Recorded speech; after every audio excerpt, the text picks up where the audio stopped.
Welcome to the English Conversation Club podcast by Business English with Christina. Do you wish you had more confidence speaking English? The English Conversation Club is your global hub to boost fluency, network with inspiring professionals, and dive deep into today's hottest topics. Members get live conversation practice 7 times a week and so much more. We only open enrollments every few months, so join the wait list today if you don't want to miss out. The link is in the show notes. Now, let's dive into today's topic.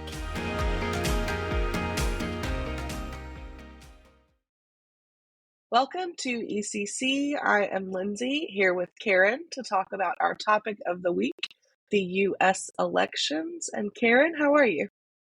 Doing well. How are you doing, Lyndsie? I'm doing okay. I'm a little sick. I think our whole country is a little sick right now, so it's it's perfect. It's perfect. The country turned red on Tuesday. The country turned red. In 2024, the U.S. president is a convicted felon. And he sexually abused women, so we got that too. And he, had declared bankruptcy twice. He has a long list of things that he has done that have been very, very shady. But the American people are a forgiving bunch of people, and they elected him the 47th president of the United States. Yeah. That about sums up America. 71 million people voted for that man to be the president.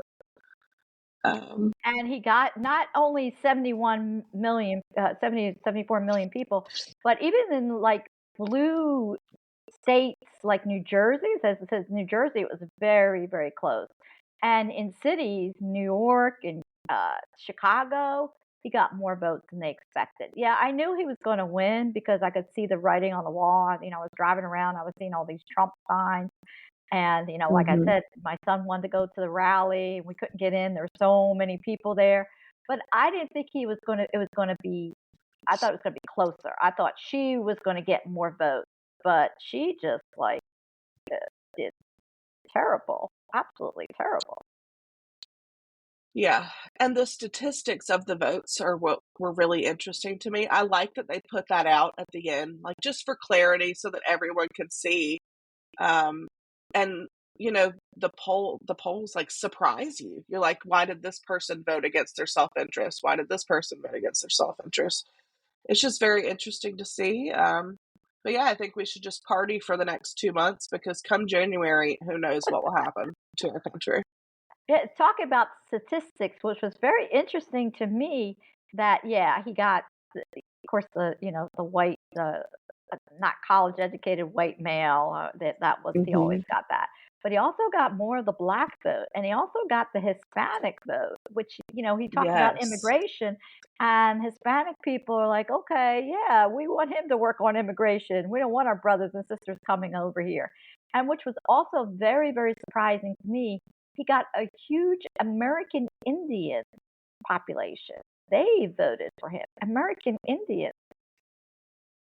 Which is crazy because he wants to frack their land. Yes. He wants to drill on federal land. Yes. Yeah. And yeah, it's just the statistics. I mean, they're in black and white, and you could see what happened. And yeah, like I can't argue with it because the majority of the people voted for it, but I hate the majority of the people. I don't understand. And I think you're like me, just not shock and awe, but it's just like, this is who is supposed to represent us as Americans, and I don't feel any sort of connection to him. Yeah, well, I agree with you. I mean, I didn't like either candidate. I was a Bernie girl. I like Bernie Sanders, and after the Democratic Party stabbed my poor Bernie in the back, I kind of like left the Democratic Party and I moved more to independent. But yeah, I'm not surprised that he won.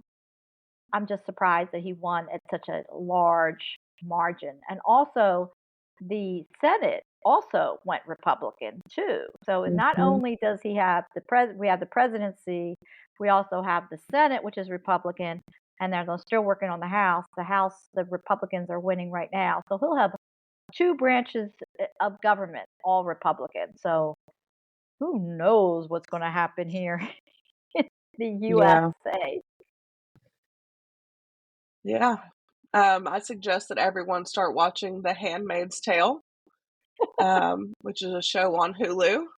That Right. could be very interesting. It revolves around reproductive rights, which is what we were fighting for the most this election. Besides the economy, women were fighting for reproductive rights. And we don't have any of those anymore. So, Oh, Handmaid's Tale. well, some of the states did. Some of the states did vote for, abortion, making it part of the, the state make it into the state constitution that abortions were legal. So that was, it's the country's divided. Some people are, for 100% for Trump. Other people are like 100% against Trump. So it's still kind of divided. Yeah. And that divisiveness we see every single day, and that's what's awful. And I think like Europeans, they see us as these dummies now because we have this big orange clown who's leading our country and hanging out with, Russia and North Korea, the people that don't really want to be friends with. It's like he's friends with the mob or the mafia. You don't want to be associated with those people. But not only is he's good friends with them. Yeah, Donald Trump called Zelensky, I think, on Friday, and he had Elon Musk on the call with him. Like, why would you have Elon Musk on a call with you to, a president of a country? What does Elon Musk got to say? Why is he involved? Yeah. Is he going to have Mickey Mouse on the call next time? Elon Musk isn't even American, so it's like, go away. Go away. Yeah, that very strange. It's going to be interesting 4 years. I think it's going to be, I was I was telling my students, I wish we would just have a week of just calm peace here in the United States, but I don't think that was answered. I think it's going to be a very strange next 4 years. It's going to be very interesting. Yeah, I think so too. And like I said, these next 2 months before he actually gets in the office, we should just be celebrating everything that we can, because everything can change in the blink of an eye. Or it could stay the same because, really, his last presidency, nothing changed. The country is what it is. Maybe our groceries will be cheaper. They keep promising that. Yeah, Joe Biden, he did a speech and he said, "Oh, everything's going to be okay." Remember, he was calling him Hitler and calling him all these names. Yeah. Kamala Harris was doing that. She came out and said the same thing in her concession speech. "Oh, everything's going to be okay. Nothing to worry about." All that hype they were talking about before the election, that just all went out the window. "Oh, everything's going to be okay." Yeah, I don't think much is going to change. I think that Donald Trump probably just wanted to become president so he wouldn't be wind up in jail. And he achieved that. So now I think he's just going to go play golf every weekend is what he's going to do. Yeah. Yeah. Why not? He's 78. Why not? He doesn't have the attention span of somebody that's, young and going to be able to do a lot. So yeah, he's going to just make these goofy speeches that he makes, dance to the YMCA song. And, somebody else will be, like I always said, somebody else will be running the country. Maybe it'll be Elon Musk or Bobby Kennedy or Mark Zuckerberg. It does seem that way. Yeah, it does seem, oh gosh, Mark Zuckerberg. Yeah, it does seem that way. He's going to be golfing, and I guess Elon Musk is our president. Right, exactly.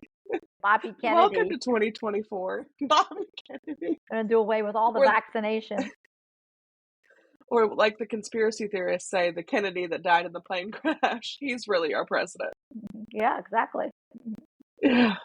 Who is it? Yeah, or J.D. Vance, maybe the vice president, J.D. Vance will take over, Yeah. Yeah, it'll be interesting to see. And of course, you and I will be here to report on it. We're Yes, like little American reporters. I am not going any. I'm not like Bruce Springsteen or, George Clooney, Julia Roberts, Beyonce all said they're going to leave the country. No, I'm not leaving the country. Not at all. I'll stay here. I'll, stick it out with Yeah, the rest of us. absolutely. All right, Karyn, any final thoughts on the election? No, I mean, I wasn't surprised. I'll just say that. I was not surprised that Donald Trump won. I think that people were tired of Joe Biden. They wanted to see change. We're very fickle here, like I said. So we always change back and forth, Democrats, Republicans. And I don't think that it's going to be that bad. I don't think that what the Democrats were saying that, democracy is in trouble. No, it's going to be fine. Yeah, I completely agree. I'm not shocked. I'm not surprised, but I am very disappointed in 71 to 74 million people. But yeah, that's what a democracy is. More people voted for him. So here we are. Mm-hmm. All right. Thank you so much for your time, Karyn, and everyone listening. Have a wonderful day. Thank you.